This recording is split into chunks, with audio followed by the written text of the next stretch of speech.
Yo, what's going on, peeps? We back again with another vid. You already know the vibes by now. Make sure you subscribe, make sure you like, make sure you comment, make sure you share. And as you know, Euros is now officially over. So this will be the last review for the Euros. Football season soon start. August, I believe. Players are back in training. So those reviews and previews and all that will be back come August. Obviously, there's not really no transfer news because of the Euros and what have you. So Tottenham are not really linked with anyone apart from that Japanese player and Aouar, but there's not really much in it. Hence why there's been no report or nothing. But let's get to what this video is about. This is about England v Italy. As you know, Euro 2020 final. And if you live under a rock, then it was 1-1 after extra time, and Italy win 3-2 on penalties. But let's start with the start of the game and work up to penalties, because I think Southgate got it wrong. But let's start at the beginning.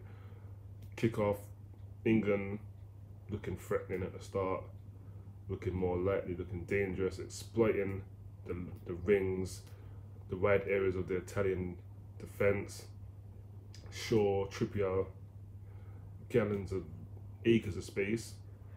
That's where the goal comes from. Trippier has the ball and whips the ball into the box. Shaw's there unmarked and puts it away on half volley. Good finish. After 3 minutes, England are up, and good start, obviously. Maybe too early to get a goal if you're England, because that's what Tottenham are like. They score early and they usually crumble.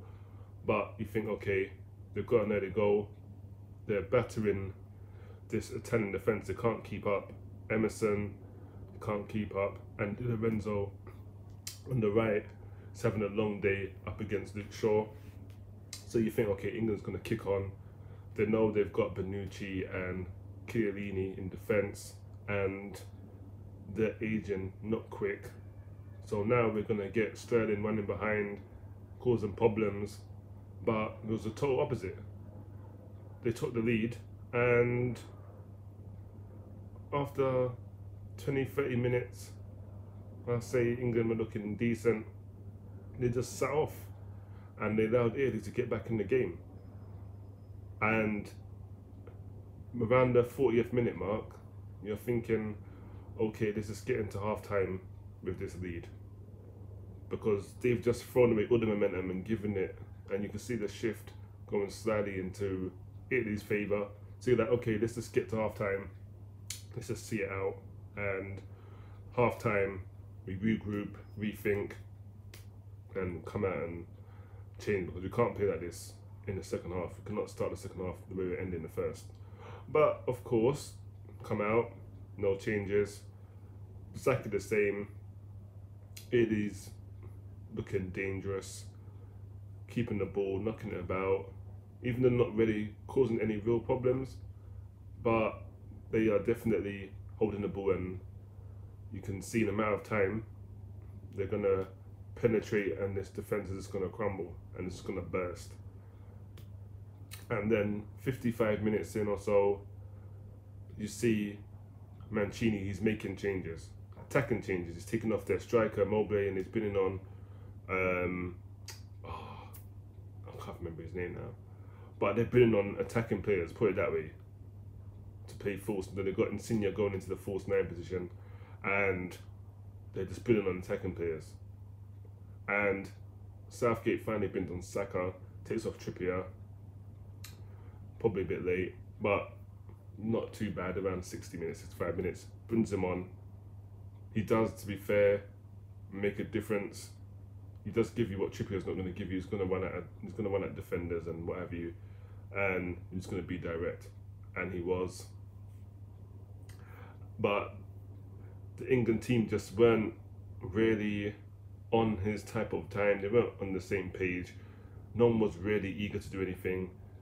Kane, again, I don't know if they just don't understand how he plays or whatever it may be, but not a great game from him. Didn't have a shot, England, until from when they scored until around I want to say maybe around 70 minutes, 60 minutes, something like that, before they had another shot on target, which is not good if you want to win a game. You can't be taking 50, 60, 70 minutes to have a shot on target. It's not going to help, is it? But that's what it was. And Southgate, again, not making no changes. Mancini was forced into a change, so he brought on Benedeschi, but he made other changes. He was going for it. He didn't want to go to extra time, but he made changes just in case he did go to extra time that he had legs in the right area. And Southgate was procrastinating. He wasn't making no changes. He didn't bring on Grealish until extra time. I think he brought on Henderson just before the end of the 90 minutes. And then he finally brought on Rashford and Sancho just before the end of the second half of extra time for penalties, because apparently, I don't know how, but I don't know where they've done their due diligence and seen this, but apparently Sancho and Rashford are brought on because they're apparently good at penalties. Now, I've seen Rashford, to be fair, take big penalties. PSG comes to mind. They need to score, to go through. They're at the Parc des Princes, so they're away. Big moment, because pretty much the end of the game, they win a penny and he buries it. But that Rashford, I did not see him yesterday. And to be fair, he's hardly played in the tournament. He's made like a couple of cameos. That's it. So he's probably a little rusty. You bring him on just before penalties, so he's probably not even in the game like that. So for you to put him on that late and to expect him to go and take the penny, him and Sancho, for me, especially Sancho, I don't even know if Sancho's even, I've never seen him take penalties in his professional career. Maybe he has, I've just not seen it. Maybe in a pre-season game, but not in a competitive game, I've not seen it, but it's whatever. So they go on to miss, obviously. Rashford sends the keeper the wrong way, but hits the post. Changed his run up. He doesn't usually do his run up like that, but he changed it for this, and it worked because he sent the keeper the wrong way, but he dragged it way too much. He didn't need to. Down the middle probably would have been fine, or just a little bit more to the left from the middle would have been enough to suffice and go in. And then Sancho, as I said, never seen him take a penny, but free kicks I have, but pennies no. And it showed it was not a great penny. The run up, trying to trick the keeper. Obviously the Donnarumma, he's big, so you got to get him to try and go first. But he's going to just be poking, call your bluff, and he's going to stand still, knowing that he's tall enough to reach your penny unless you put it right in the corner or in the top bins, which he didn't do. Nice height, nice distance for him. Probably dived just to make it look good for the cameras. Probably didn't really need to dive like that, but is what it is. Pickford made a couple of saves from Jorginho and Belotti, I think it was. But he done his bit. Saka steps up. Another poor penalty. Probably worse than Sancho's, or they're about the same. But for me, I'm not going to blame Saka. Big him up though, even though he's an Arsenal player. But big him up because he's 19 years old.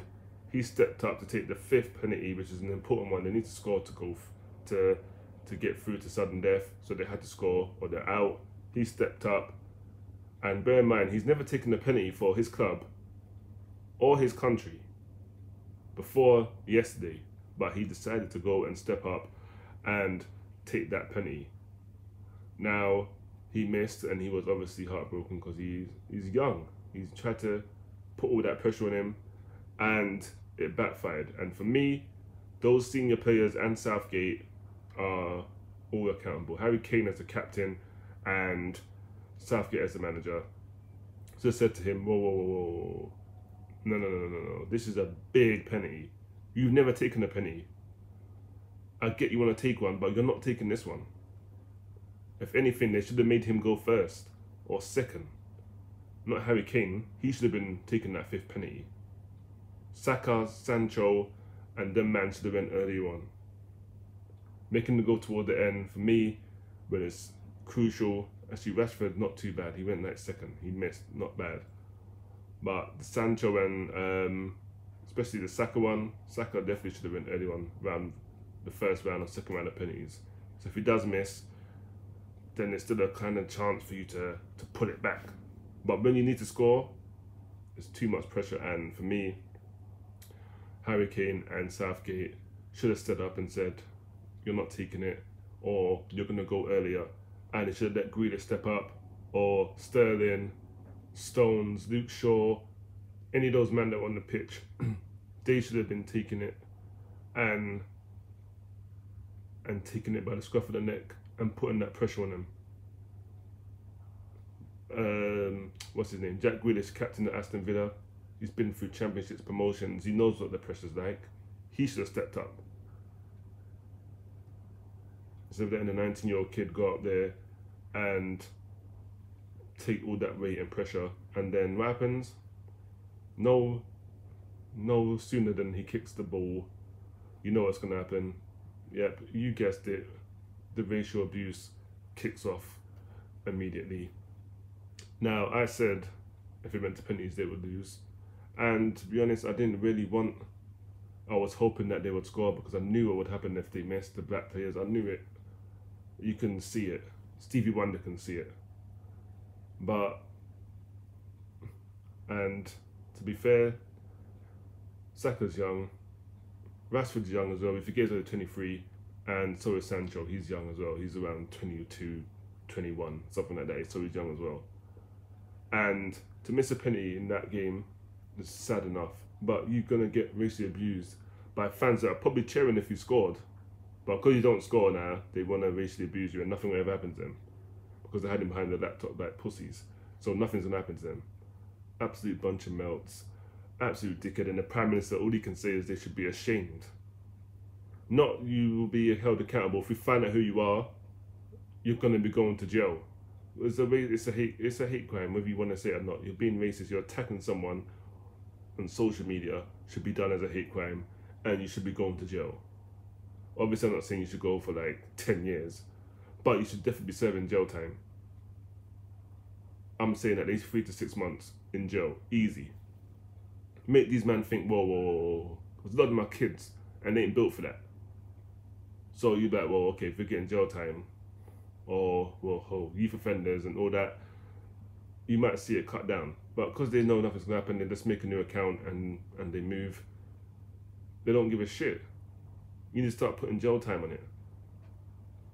That will get people really shaken and shook. Because you send the youth into Feltham or whatever it is, trust me, when they come out, they ain't gonna wanna go back there. Because Feltham ain't no joke. Joe ain't no joke. If you don't know what Feltham is, Feltham's youth offenders. And if those people that be doing those things, they ain't on nothing, they ain't built for it. So if they go Feltham, they're gonna get beat up, food taken, phone taken, all their things gonna get taken. Shower gel, food, because they ain't built like that. Most of them are just brave behind the keyboard, but in person, pussy.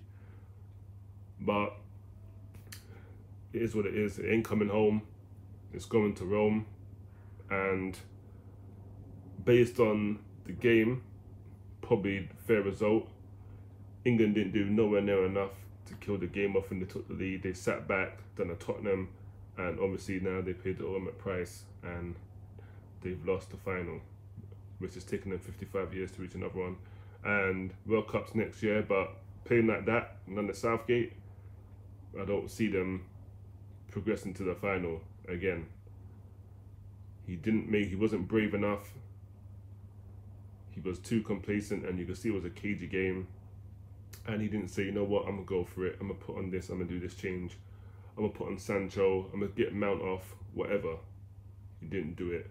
And inadvertently, it's cost England, for me, it's costing the Euros, because that team they had was more than good enough to win it if they went and put their foot on the gas and put their foot on their neck and tried to play balls over the top against Bonucci and Chiellini, because they wouldn't be able to catch Sterling. But they didn't once put the ball over the top. It was all in front of the defence, making it easy as chips. But it is what it is. Hindsight's a wonderful thing, but it is what it is. England lose 3-2 on penalties. Italy take it to Rome, and unfortunately, even though we were singing it and believing it for a minute, but yeah, it didn't make it home. It was on its way home and took a diversion to Rome, but we move. And with all that, I'm saying, make sure you don't wash your hands. I'm gonna wrap this up.